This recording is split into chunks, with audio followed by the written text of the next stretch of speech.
Hello, Yakri here with another Dominions 5 video. So this is my second take on doing kind of a more casual playthrough of a nation. The first time I got through about half an hour of doing it and realized that there were some audio problems due to a combination of having my noise gate a little too strict, so I was, when I was talking quietly, OBS was cutting off some of my sentences, so hopefully you didn't see that, but I've unlisted it now, although it's still around if you happen to have the link, but I don't know why anyone would want to watch it. So I'm going to do, I guess, a playthrough versus the AI, and I'm just going to play until I win the game or I'm crushed, right? Versus Impossible AI, which is going to be a little bit weird compared to playing with players, because in some ways they're easier and in some ways they're harder. They're easier because they use really stupid armies, but they're harder because they get access to an equally impossible level of resources to match their difficulty name. So they can be kind of troublesome to deal with, but not always hard. So we'll see how that goes. Hopefully pretty well, although you never know. Maybe I'll just get... I have expect to just be embarrassingly crushed by one of these nations fairly early on. We'll see. I decided to play Shinuyama because they're kind of an interesting nation to play, and I like them. And I also wanted to showcase a slightly different strategy than I did when I played them last in my playthrough. Or not playthrough, expansion and design video. But... I probably will do more of these videos in the future, and when I do that, I will, I think I'll pick a random nation, right, instead of actually selecting one. I think it could be kind of interesting to just have me approach some nation at random and just play through them. Okay, so enough of the preamble, let's just get into it, and I will talk through my process as I go through this, but it's going to be less of a tutorial and more of me playing this and explaining what I'm doing and why, but not like telling you how to play the nation, if that makes any sense. Okay, so for Shinuyama, I really want nature magic. So I want a lot of scales, and I want some nature magic on a pretender for a imprisoned bless aimed at my mages. You know, actually, the Phoenix could be a better option than what I picked before. Alright, before there.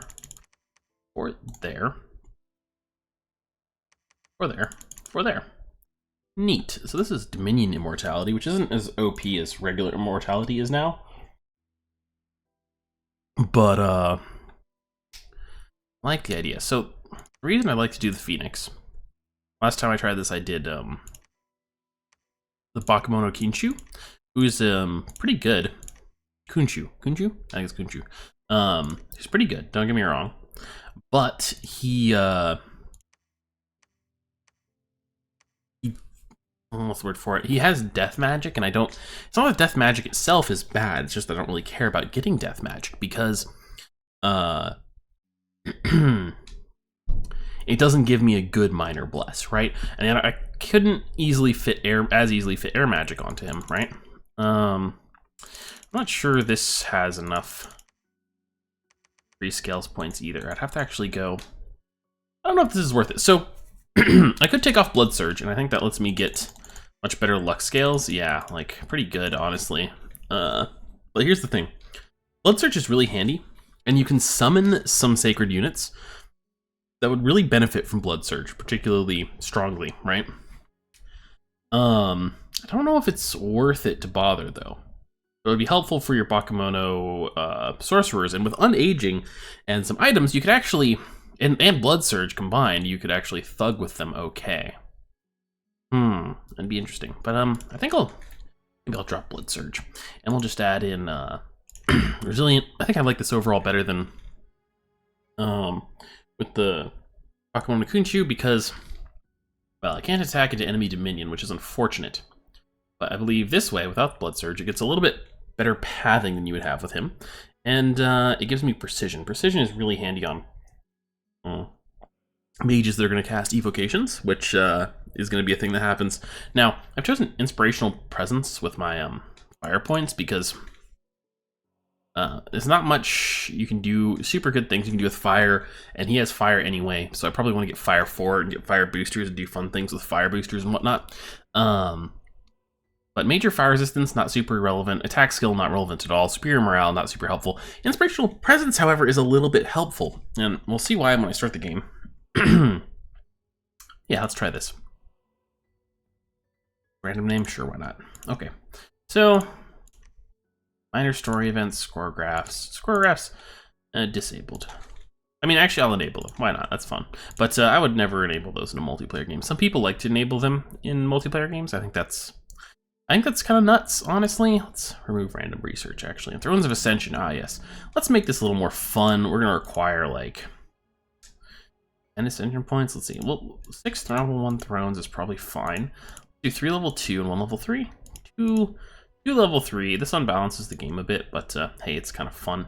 4 and 8 level 1. That's 22 points. We probably want to require, like, not a crazy number, but roughly 60%, which would be 12, 14, right? Or 13 points. Probably we'll go to like 14. Yeah, I would spend a little more time deciding exactly what I want to do with this. Let's do a Cataclysm at 100 turns, sure. I don't know if the game will get that long, but Victory by Thrones of Ascension, sweet. Conquer, eliminate all other Printer Gods.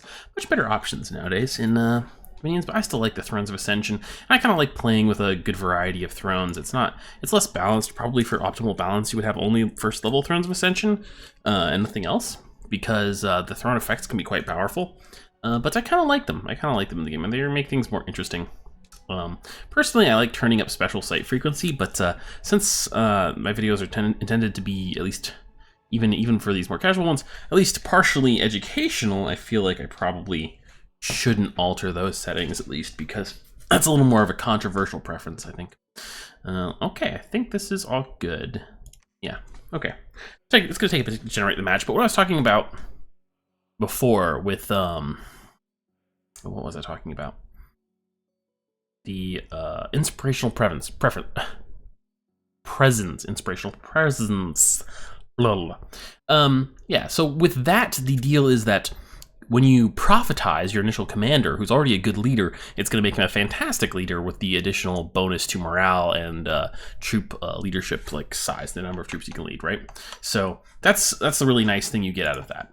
And for that reason, I'm a pretty big fan of inspirational presence, not in that I would like go for it on purpose, but in that it's useful for a variety of reasons to pick up fire 4 on your pretender, mostly because you can build fire boosters at fire 4, and there's good fire cross-pathing with stuff.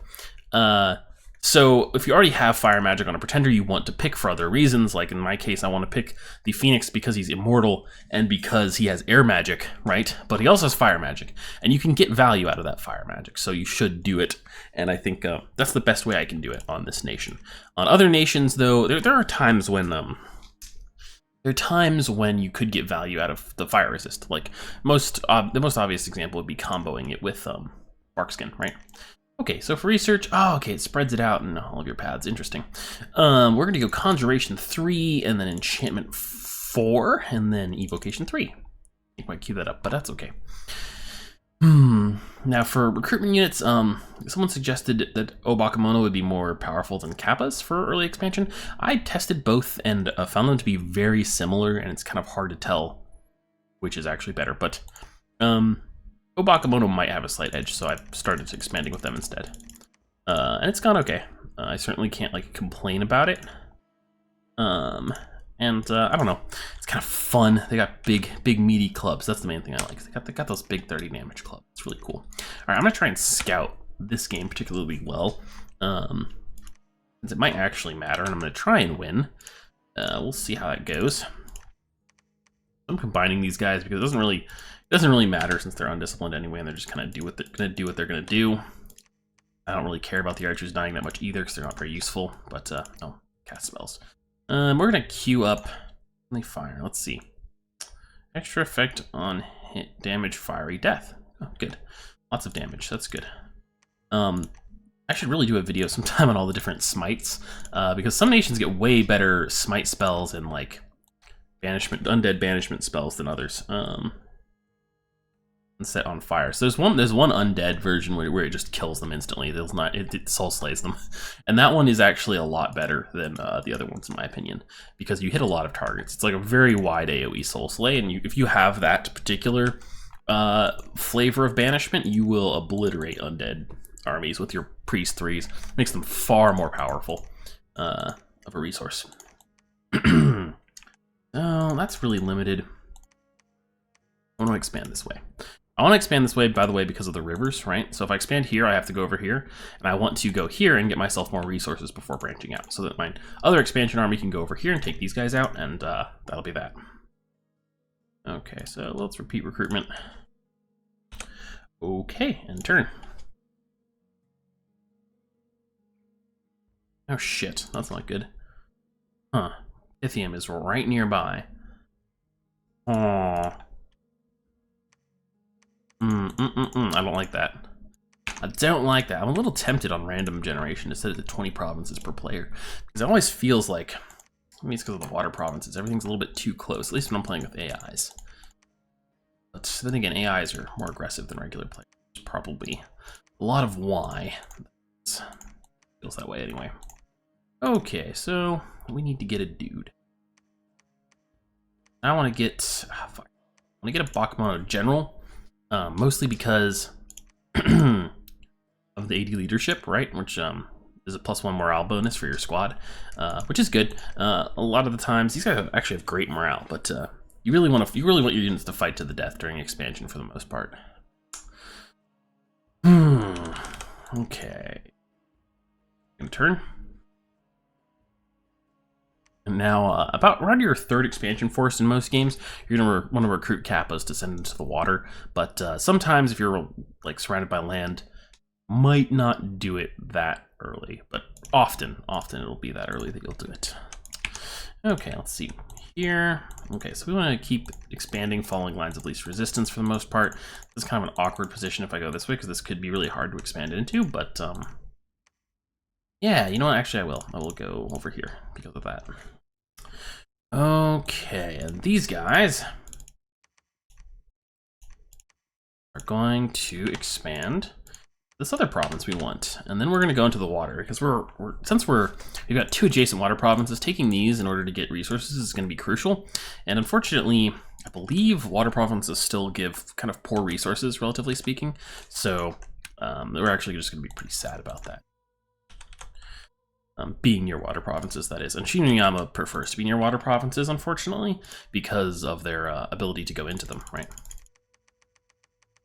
But I'm not a huge fan of it. I think it kind of actually weakens the nation that they can do it a lot of the time. Like, well, that's like a whole different conversation, but they need resources. They need far more resources than you can realistically get in most starting spawns, right? So that's a little bit unfortunate.